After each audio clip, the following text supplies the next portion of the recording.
Listo.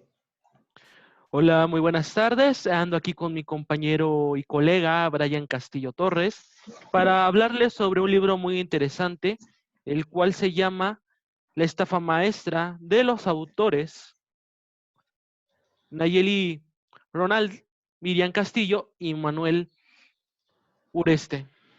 En primera instancia, daremos unas observaciones generales sobre este libro que nos pareció y terminaremos con una conclusión y crítica al mismo que nos hubiera gustado, que nos pareció diferente o que hubiéramos hecho diferente nosotros si fuera el caso. Bueno, compañero Brian, ¿quisieras iniciar con iniciar con algunas palabras tú? Sí, bueno, a lo largo del texto podemos ver cómo va desentrañando todo lo que es el mecanismo o el modo operandi que se lleva desde el gobierno federal hasta hasta los intermediarios que son las universidades y hasta que son las subcontrataciones que hacen hacia las empresas fantasmas.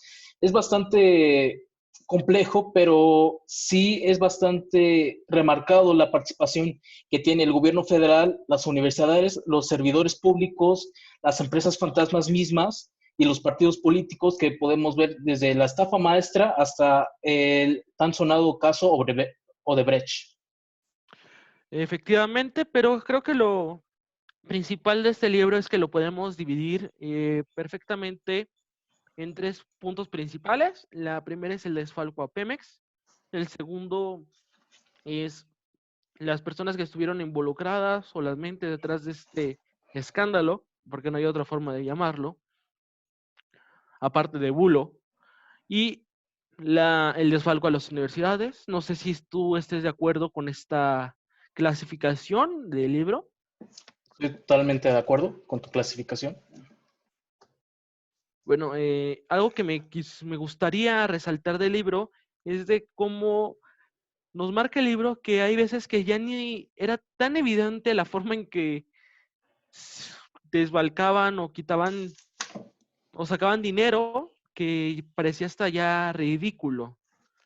Un ejemplo claro de esto es la barda de 6 metros que costó, creo que 6 millones de pesos, ¿no? Más o menos. Sí, era una barda de 7 metros, era más de 6 millones, como tú dices, y es bastante evidente el descaro que tienen los servidores públicos por ya no tratar de esconder esos actos. O sea, saben que, bueno, eso fue creo que entre los años 2013, 2014, creo, no me acuerdo muy Ujú. bien.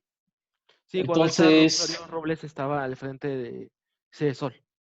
sí, y es claro que durante esa época todavía no estaba fomentado muy bien los mecanismos y las auditorías que iban a perseguir este tipo de desvíos y actos ilícitos de parte ya sea de los contratadores y de los propios empresas a los que contrataban, que llegaban a ser ya sea empresas fantasmas o llegaban a ser empresas que ni siquiera existían. Sí, lo más curioso de la entrevista que le hacen a don Joaquín, si no me recuerdo era el nombre que se utiliza para referirse a esta persona que dice que llegaron unos periodistas a donde supuestamente estaba esta empresa o donde vivía este señor y le dice este señor Joaquín que a él solamente le dijeron que firmara unos papeles, unos licenciados con traje para que les ayudara a constituir una empresa. Pero ¿qué pasa? Esta empresa nunca prestó los servicios y recibió montos millonarios, creo que fueron 56 mil millones de pesos, que eran destinados para Pemex, para renovación de Pemex, y que a final de cuentas no se hizo nada. Y lo más gracioso o irónico es que cuando ellos le dicen, los periodistas, que si él recibió algo, él le dice, si hubiera recibido tantos millones como ustedes me dicen, ¿creen que yo estaría trabajando de conserje en una escuela primaria pública? Sí, es bastante remarcado la ironía y el descaro por el cual tuvo que pasar este señor, ya que así funciona ese mecanismo en el cual buscan a prestanombres los cuales van a entrar en el juego mediante prestar su nombre para ya sea ser dueños de empresas o ya sea como aquellos que son encargados. Esto Los para accionistas. accionistas para crear, ya, bueno, para obtener ya sea contratos o adjudicaciones para realizar obras hasta millonarias, poniendo como ejemplo tú también, como nos decías, contratos de Pemex o contratos que, algo muy sonado que fue aquí en Morelos, fue lo del Paso Express, donde ni siquiera hubo un buen control y hubo una inversión descarada Sí, hacia... Sí, sí, efectivamente. Resaltar es de por llamarlo de alguna forma, el chascarrillo que lanzan los periodistas o los redactores del libro, que dice que Javier Duarte era como el niño tratando de imitar al gran maestro, y el gran maestro es el gobierno federal o el gobierno de la República. Porque dice que a pesar que este Javier Duarte logró desviar miles de pesos o millones de pesos, su red de lavado de dinero o malversación de fondos era prácticamente nada en comparación a la que tenía el gobierno federal. pues es bastante claro la cifra o la diferencia entre esos dos personajes, ya que el gobierno federal, mientras se logró demostrar que desvió más de 31,000 millones de pesos, solo se logró comprobar que Javier Duarte solo desvió más de 2,000 millones. Entonces, es bastante la diferencia que hay entre esas dos cantidades. Después también nos empieza a hablar acerca de la cuestión de los fiscales y la Fiscalía Superior de la República, de la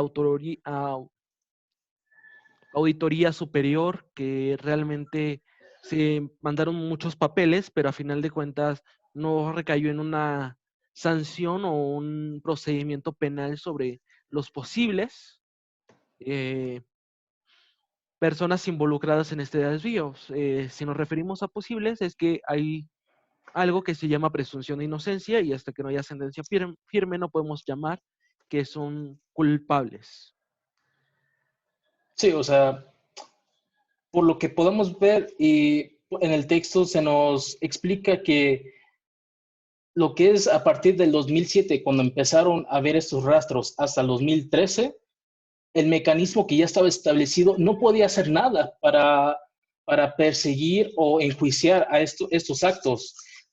Por lo cual, hasta 2017 es cuando se trata de crear estos organismos autónomos para que puedan tener esa libertad de perseguir ya sea a los mismos servidores públicos o a las empresas que están llevando estos desvíos.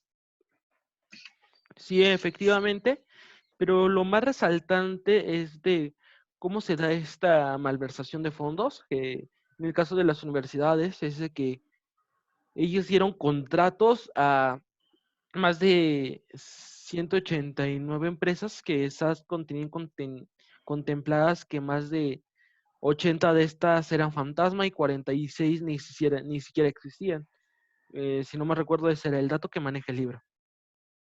Sí, es correcto. O sea, nos va explicando el libro que son más de 186 empresas que fueron registradas desde el 2013 hasta el 2017, donde se empieza a notar ese esquema de la gran estafa maestra, en el cual el gobierno federal pone como excusa de que no puede llevar a cabo ciertas actividades como asesorías o estudios, entonces le da recurso a las universidades para que pueda llevar estos estudios, pero lo más irónico, lo más descarado es que las universidades sirvieron como ese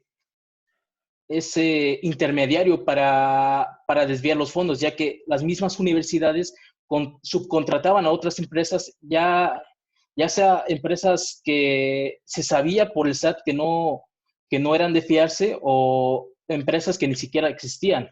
Y así es como lograban desaparecer millones de pesos. Sí, y hay un caso muy gracioso, por llamarlo de alguna forma, porque ya no se puede reír, no se puede, ¿cómo decirlo?, llorar, de no reírse. Es de que De las 5 empresas que se contrataron en una universidad, 4 no existían y de la única que ni prestaron servicios, y una, la que sí prestó los servicios y sí hizo el trabajo que se le encomendó, recibió 5 veces menos de lo que había sido plasmado en el contrato. Sí, volvemos a lo mismo, que se volvía como un tipo de bucle, ese tipo de ese esquema de corrupción. Entonces, al no ver un mecanismo que parara o supervisara esas acciones, pues los servidores públicos replicaban esa acción, ya que el, el texto mismo nos plantea que este primer mecanismo del gobierno federal, universidad y las empresas fantasmas, primero se vio en Campeche, en la Universidad del Carmen. Entonces, este fue una de las primeras universidades en hacer este mecanismo de fraude o este modus operandi, pasando a ser 8 universidades en total, en replicar ese mecanismo de corrupción. Sí, efectivamente, aunque hay algo que me remarca es que no solamente estuvieron inmiscuidos eh, funcionarios en labores, sino incluso exfuncionarios y familia de estos. Sí, lo que más nos quiere resaltar el texto es durante el gobierno de Enrique Peña Nieto, ya que donde más se vio lo que tú comentas fue su círculo allegado, ya sea familiares y su círculo familiar, donde se ve con su primo, no me acuerdo muy bien su nombre, que era Mancera, Mancera, que era su primo y ganó las elecciones en la Ciudad de México, ¿no? O en México, el Estado de México. Estado de México. Y bueno, es clara que ganó debido a esa, ¿cómo se Ese puede decir? recurso excedente que tenía. Se puede decir, y también por esa cercanía que tenía con su primo, el presidente. Y también nos hace mención de que esta Rosario Robles, su trayecto a través del Partido Revolucionario Institucional, de cómo estuvo ascendiendo y cómo llegó ella a ser la jefa de la CESOL. Sí, o sea, Rosario Robles tuvo un papel importante en ese esquema, ya que empezó como, no quiero decir partidaria del PRD, sino tener como esa interferencia, se puede decir, dentro Sí, lo del llama PRD. del PRI a la nueva izquierda, algo así lo llama el capítulo. Sí, o sea, va escalando paso a paso a tener más poder. Entonces, es un personaje que sí resaltó durante ese Administración. mecanismo de corrupción. Exacto. Eh, ¿Algunas conclusiones que quisieras dar o todavía tienes algunas cosas que comentar en esta primera fase? Pues yo creo que es interesante ver a partir de todo el texto y la conclusión final que da, es cómo todos los mecanismos son prácticamente iguales a replicarse de cómo se lleva a cabo ese mecanismo de corrupción, ya sea el del gobierno federal hacia las universidades y también de Pemex. Nos habla mucho de Pemex y su interferencia que también tenía dentro de las universidades para desviar ese recurso. Y también lo vemos con el resonado caso de Odebrecht, en el cual la compañía brasileña compró su posicionamiento para los contratos millonarios y las adjudicaciones por medio del gobierno federal y de la misma presidencia, en el cual estaba inmiscuido todo esos servidores públicos hasta el presidente. Entonces sí es interesante revisar esos casos y ese mismo mecanismo que se había estado llevando. Sí, también hay que remarcar de una conclusión que da casi al inicio acerca de estos organismos autónomos, o mal llamados autónomos, que tenían tanta relación con el presidente de la República o con estos funcionarios que era prácticamente imposible que tomaran acciones legales en contra de alguno de ellos. Sí, o sea, era casi imposible poder proceder después de la investigación, ya que normalmente todas las investigaciones se quedaban en eso, en investigaciones.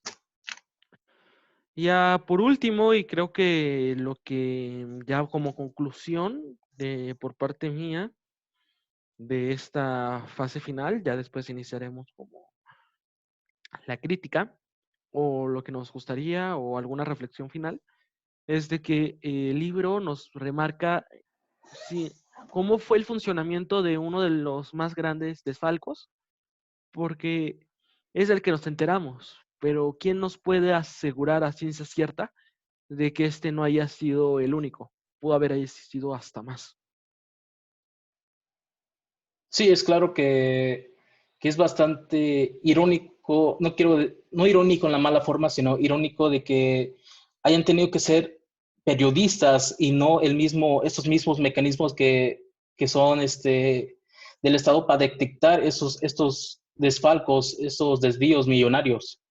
Sí, volvemos a Entonces, la misma cuestión del fiscal carnal, del fiscal amigo. o sea, sí, no se pueden pegar entre sí, más bien.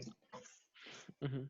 Bueno, ¿alguna reflexión o conclusión crítica que le quieras dar, colega?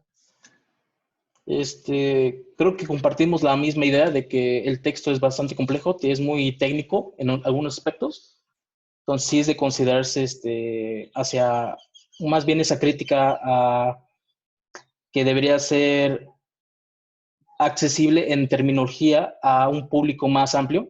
No sé tú cómo lo veas. Me parece correcto. Hay veces que el libro se convierte en una lectura algo compleja, que con un poco de perseverancia cualquiera le puede entender, pero hay personas que no tienen el tiempo para poderse a reflexionar algunos términos. De ahí en fuera creo que es muy grato o es uno de esos libros que la sociedad mexicana tendría que ver para poder entender cómo se ha dado esta escalada de corrupción enorme a lo largo de los años. Y terminando yo con una reflexión ya propia, es de que me gustaría rescatar una frase de Martin Luther King que dio en su discurso en Nueva York, que dice que lo único que hace falta para que el mal triunfe es que la gente buena no haga absolutamente nada. Sí, Y aquí se pone realmente la cuestión, que al final de cuentas, la gente perseverante, la gente buena, por llamarlo de alguna forma, dieron a conocer esta forma de corrupción que nos hizo saber la pudedumbre que existía y cómo llevarlo a cabo. Y a final de cuentas, creo que es muy acertado el dicho que dice que la verdad tiene pies, ya todo nos termina alcanzando tarde o temprano. sí, concuerdo contigo en ese aspecto de que el mal parecer seguirá avanzando mientras no haya ese interés o algo que lo detenga, ya que yo creo que lo más destacable de este libro es que lo que quiere incentivar es ese mismo interés por saber en qué se utilizan los recursos y así la misma población tenga conocimiento de cómo puede pararlo y cómo se está llevando a cabo estos casos de corrupción. Efectivamente, creo que lo más resaltante, lo que hay que quedarnos es de el valor o la cuestión de que estos periodistas se tuvieron que rifar para poder llevar a cabo esta investigación, porque a final de cuentas hay que recordar que según la UNESCO, México es de los países más peligrosos para llevar a cabo el periodismo. Sí, concuerdo. Bueno, sin nada más, creo que con esto nos despedimos. Que tengas una excelente tarde, Brian, y nos Igualmente. estaremos viendo en otro momento. De igual manera, a la profesora Michelle Onofre, esperemos que nos esté viendo, le agradecemos su tiempo y que hubiera dado estas pautas para poder desarrollar este trabajo. Que tenga una excelente tarde. Igualmente a ti, Brian. Hasta luego.